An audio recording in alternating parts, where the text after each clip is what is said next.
Good evening. Today we'll study motion. In physics, we have a branch called mechanics.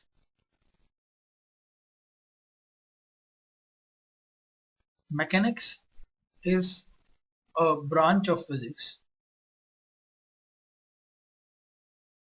in which we study about rest or motion.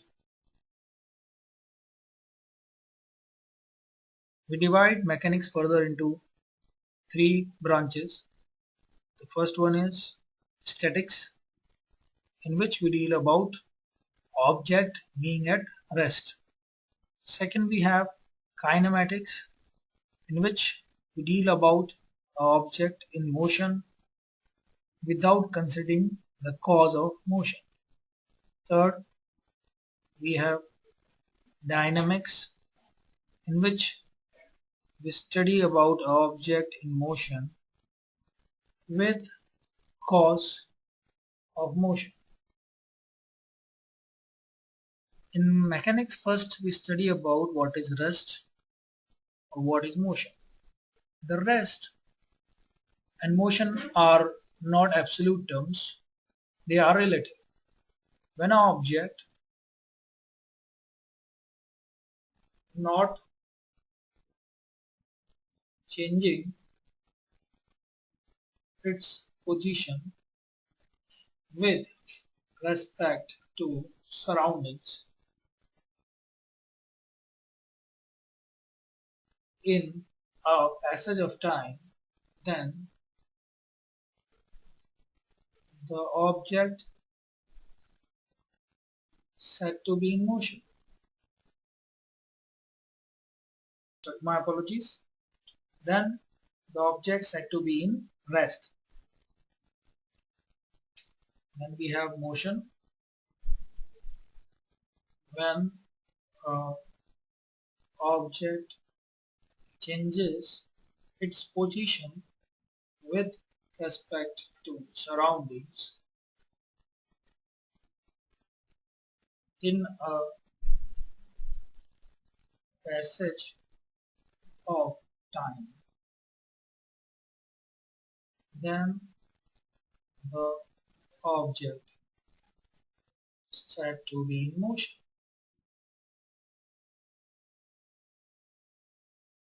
We will explain you further.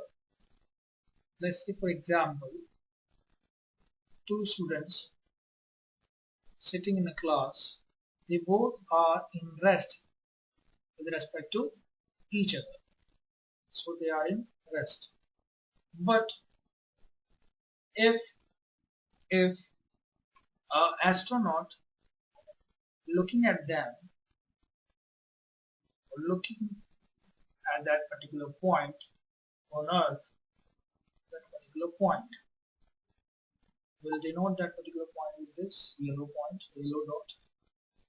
Okay, with this blue dot, and with respect to moon,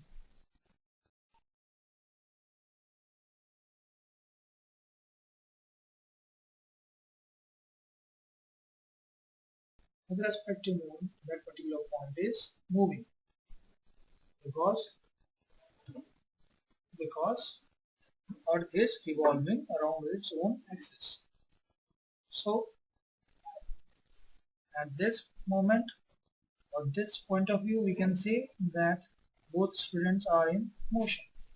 So with respect to a person is standing or astronaut at moon, the people at Earth are in motion.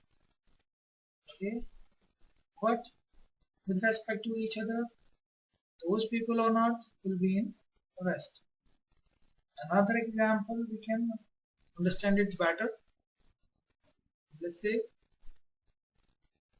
two passengers sitting in a tree. We have a train.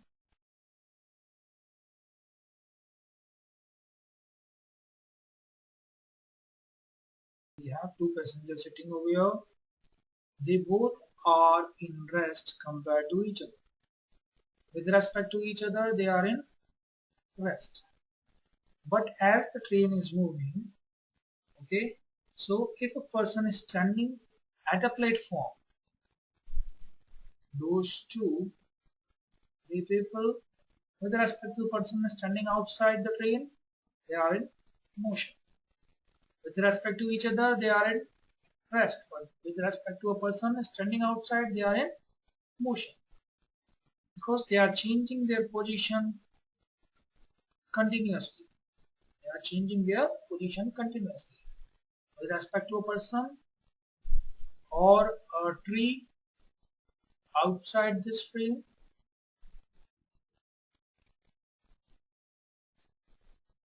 they are in motion. So now we can understand rest or motion are two relative terms. So we have understood about mechanics, statics, kinematics, dynamics, rest and motion. Now the next important point is point object.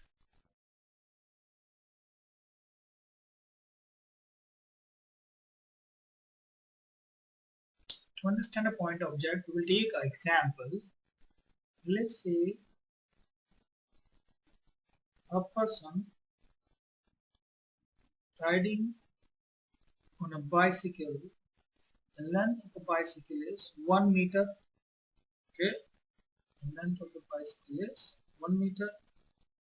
If a person crossing a bridge, let's say length around 10 meter, then a bridge of 10 meter, then the length of cycle is significant compared to the path traveled. But if the same person using this bicycle is traveling over a distance of, let's say, 200 kilometers, then the length of the bicycle will not make any difference, or it is irrelevant, or it is very small compared to the distance traveled. So what is point object? Please try to understand. When an object travels a distance which is very large compared to its own size, the object can be considered as point object. We'll take another example to understand this phenomena better. We have Earth moving around the Sun. So let's say we have Sun and Earth moving around the Sun in an elliptical path. That path is very large compared to the size of Earth. This path is very large compared to the size of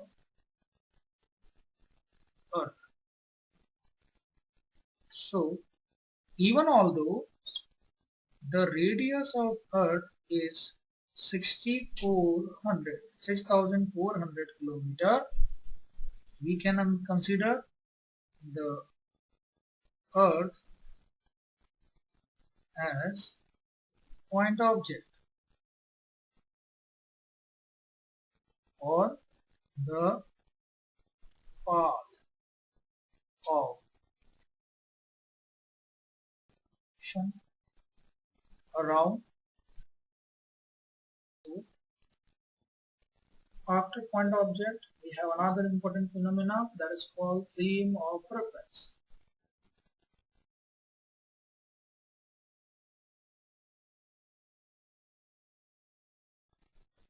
Frame of reference is a fixed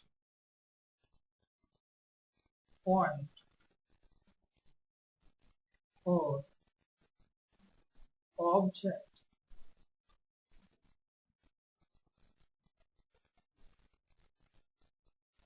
with respect to which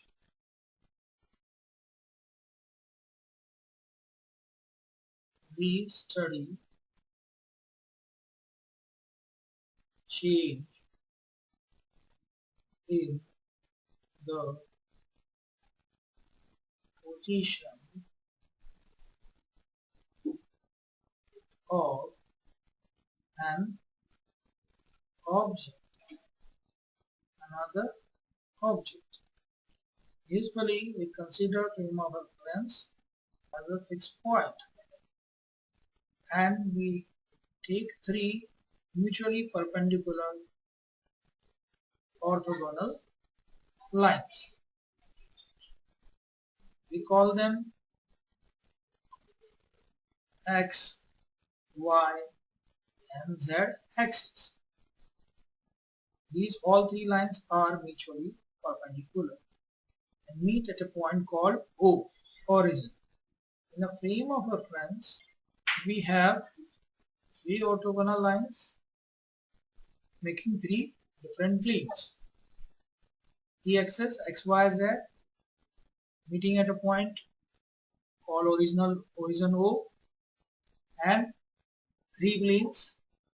First is xy, then yz,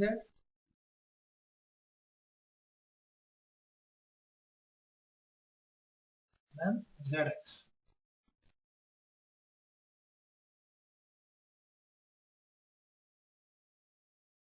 Using these three planes and three orthogonal lines, we can point out a position of any point in space. We call this system as a Cartesian orthogonal coordinate system. Let's say, for example, I have a point P somewhere in space. Let's first we draw all three axes again, x, y, z, and origin O. Then I have a point in space, let's say P. To know the position of this point in the space, I put a perpendicular from this point to z x-plane, name it M. Then I draw a perpendicular from the point to xy plane. I name it N. Then I draw a perpendicular on yz plane.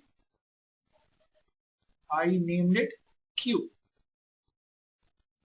After which I draw from N point, I draw a perpendicular to x and x-axis and y-axis. From M point I draw a perpendicular to x-axis and z-axis. From Q I draw a perpendicular on z-axis and y-axis. Now I know to reach on point P, I have to walk. I have to cover a distance small x in capital X direction, then a small y in capital Y direction, then a small z in capital Z direction. So I got three coordinates of point P, that is x, y, z. We call them coordinates. It's like an address of a point in the space. Okay. So next we will continue further. Thank you.